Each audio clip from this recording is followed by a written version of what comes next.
Greetings and salutations. Welcome back to the Ottawa Tourism podcast, What's Up in Ottawa?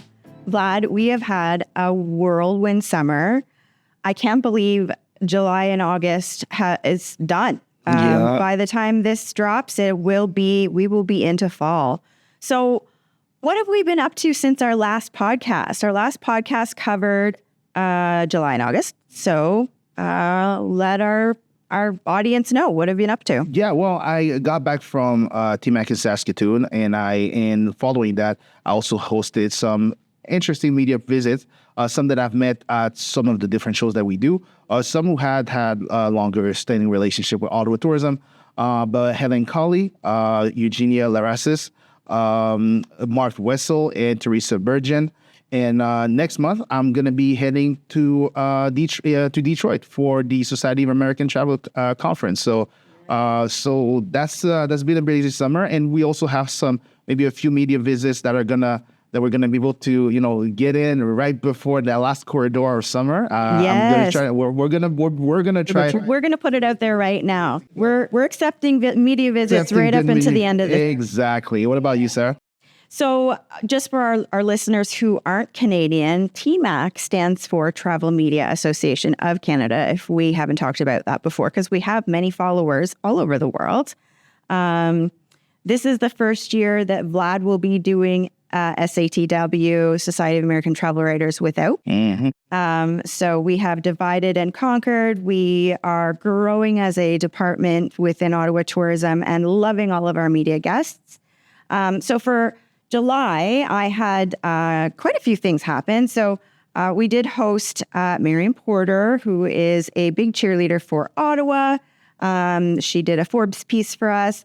And also, we are expanding into MICE Media, and I'm sure everybody knows what that is, but just in case, it's meetings, incentives, conventions, and events media. So there is a new publication coming out of France, Escalville International. Sorry about my accent. Voyage and Business is the piece, and it's a must-read new magazine for the business travel industry, and we're getting an 8-page spread, and it will be the magazine that is distributed at one of the major media conferences within France this year. So next month, I am also going to a conference, and that's partly why we are divided and conquering. In September, I will be at Go Media in Jasper, Alberta. And then after, Ottawa Tourism is hosting the Post-Go Media Press Fam with media from France, Mexico, Canada, and US. And we are so excited. And that's an Indigenous-themed category for itinerary with some new offerings, and very excited to show it off. Cool. Well, without further ado, let's dive into our very first story, which is, obviously, you guys know, is the 8th episode of our podcast. We just did summer. We're diving into the fall, and fall is actually my favorite season. There's a lot of reasons for that. I like to know that kids are going back to school. It reminds me of that part of my life where I was always excited for that. It's that crisp breeze when you make your morning coffee. It makes it even better, in my opinion. And fall in Ottawa also has some beautiful aesthetics for photographers, Instagrammers, and it's also an incredible season for outdoors adventures and fun, especially if you're somebody who likes hiking and taking great pictures and just that fresh air. So, Sarah, do you have any favorite spots that you enjoy in the fall? Well, to observe the fall colors, and what is it about autumn that resonates with you the most? So I love this question, and I was thinking about it on my drive to the office today. Initially, I was going to talk about our star of the show, Gatineau Park, NCC properties, but really, all of Ottawa is pretty green for like a metropolitan city. Even as I'm driving downtown, there's beautiful trees, there's beautiful parks, and all of the colors are phenomenal. We are able to have all seasons events around the green spaces in Ottawa, which is really, really cool. So last year I had a fall press trip from overseas, and anybody who's listening who was on that trip can attest that they were all very impressed with the Ottawa autumn colors, because They are second to none overseas, and I would say in Canada too, because we have the vibrant reds and oranges as well as the yellows. And it's about a month long for the fall colors. So, yeah. Well, I always encourage people to explore Ottawa by foot. Ottawa is a very walkable city. And there's some beautiful parts of the city that you have to discover. One of them being, for example, Orleans, which is a beautiful, beautiful neighborhood, very diverse in culture, in affordability, in experiences, and very green as well. So if you want to experience the fall colors, I mean, Orleans is such a beautiful... Am I allowed to jump in? So go ahead. So we did a tour with the BIA there, so Business Improvement Association, and they took us out on a tour of Petrie Island, which is their green space and around their green space. And it was stunning in the summer, and I'm sure it is spectacular in the winter. And not only you can do it on kayak or canoe, but there's trails too. You can walk through them. Another cool experience that I've done that in the winter, I've done that in the summer, but I haven't done that in the fall, is discovering wildlife at Park Omega during the summer. I mean, it just must be something different. I grew up watching a lot of cartoons that had to do with animals. In the allegory between that and the human experience. And whenever the fall season would appear on screen, it just added so much, such a beautiful realism to it. Can you explain a little bit further for our listeners what Park Omega is? Yeah, Park Omega is an interactive experience where you get to, I would say a semi-interactive experience where you get to drive into the wildlife of sanctuary. The wildlife sanctuary of the Canadian fauna. You can see wolves, you can see, and all that is very secure, obviously. You can see wolves, you can see deers, you can see all sort of animals in their natural habitat. And really sort of some of them you can feed, some of them you stay away from, but you observe from a safe distance. And all of that is if you're a fan of outdoors experience, if you have the spiritual connection to a land or to animals around you, I mean, there's so much beauty in that. And it's very fun for the family as well. They also have the nighttime experience now. We missed out on going to check it out, but all of our team that did go check it out mentioned that it was a really cool experience. So we're going to have to do that. Maybe we'll do it in the fall. Yeah, absolutely. So now we're about to dive into the second part of our edition today, which is Ottawa in the media. So we want to give a quick shout out to some journalists who have come to Ottawa and published articles about the capital. Thank you very much. We're going to start with, on my end, I had Jason Gordon publishing his article in Uptown Magazine, describing Ottawa as a lavish and lavish and cultural capital.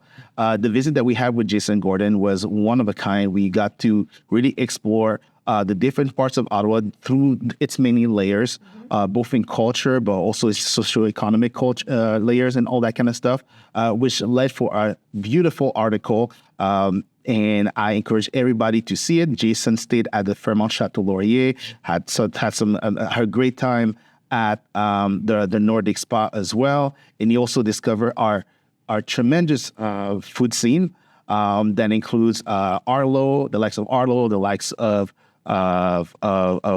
social, the likes of and some of the indigenous experiences also at Madaoki by Chef Billy Alexander. So big shout out to that. And just to kind of highlight Madaoki for a minute, which is a good prelude to what I'm going to talk about, but they have introduced some new public programming. That's cool. So outside of groups, they're offering visitor services. They have equine-assisted learning and experiences for families. They have workshops. They have grab bags and Indigenous food available. So their business is growing. They've got beautiful trail walks as well. So I also recently had a few publications publish pieces. One of those being when Miriam Porter was here, she put out the piece in Forbes on our new Visit Ottawa Pass that was launched this summer. And we are anticipating that the Visit Ottawa Pass will stick around for quite a while, and the offerings will change based on the seasons. So every time you come, if you come during a different season, there will be pretty cool offerings to check out there. And so Wanderlust was the other publication I was going to shout out to. We had Claire Dodd put out a piece that mentioned Ottawa, and then most recently in their September issue online and through their newsletter, they are talking specifically about Mataoke and their new offerings. And we are just overjoyed to partner with those publications and those journalists. And we look forward to hosting more media over the fall and winter, and then, of course, into the next year. One more on my end. Yeah. The Golden Sun by Claire Zoblin. Thank you so much, Claire, for this beautiful family pieces that covers Ottawa as a family-friendly destination. Ottawa is, I've first experienced Ottawa with my family when I was very young, when we were first about to move to Ottawa. And throughout the piece, he explains why Ottawa is an amazing and unique place to experience and create family memories. So thank you very much, Claire Zoblin, for that. Sorry to jump over you, Vlad. I just got really, really excited. Go ahead. Good. So that's pretty much it for our points to discuss today. But really looking forward to hosting more media, expanding into not just print and online, but also broadcast and television and film productions, as well as the travel documentaries and stories. But we really are looking to showcase Ottawa as a wonderful destination. So we're also wanting to work with producers who want to film in Ottawa and feature Ottawa in the storyline, because that falls right into our wheelhouse a little bit. So I guess this is adieu. Yeah, and as always, we encourage you to stay in touch with us. If you are a traditional journalist, or if you have a media plan that you would like to share with us, please reach out to us to travelmedia@ottawatourism.ca, and also look up our event calendar to stay up to date with what's going on with in Ottawa, and to stay in the loop of what Ottawa Tourism is doing. Talk to you soon. Alors, mesdames et messieurs, merci de vous être rejoints à nous pour cette 8e édition de notre podcast What's Up in Ottawa, Ottawa, c'est comment?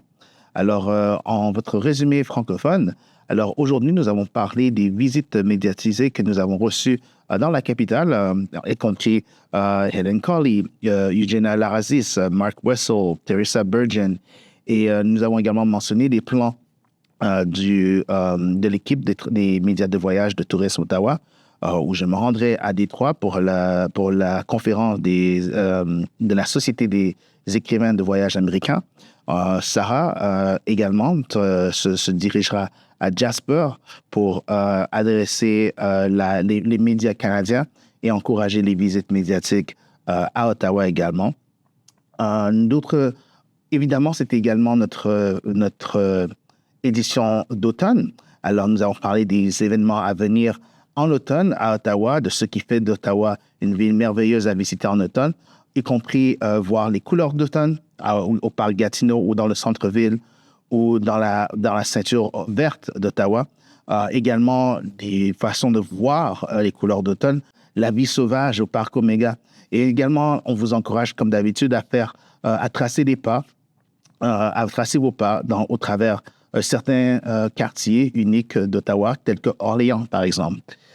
Et en tout dernier lieu, nous avons également mentionné certains articles qui ont été publiés par certains médias qui se sont rejoints à nous, y compris un article de Jason Gordon dans Uptown Magazine et un autre de Claire Zoblin qui parle de la capitale en tant que culture et un endroit incroyable où il est beau d'y vivre et encore mieux de visiter. Merci beaucoup.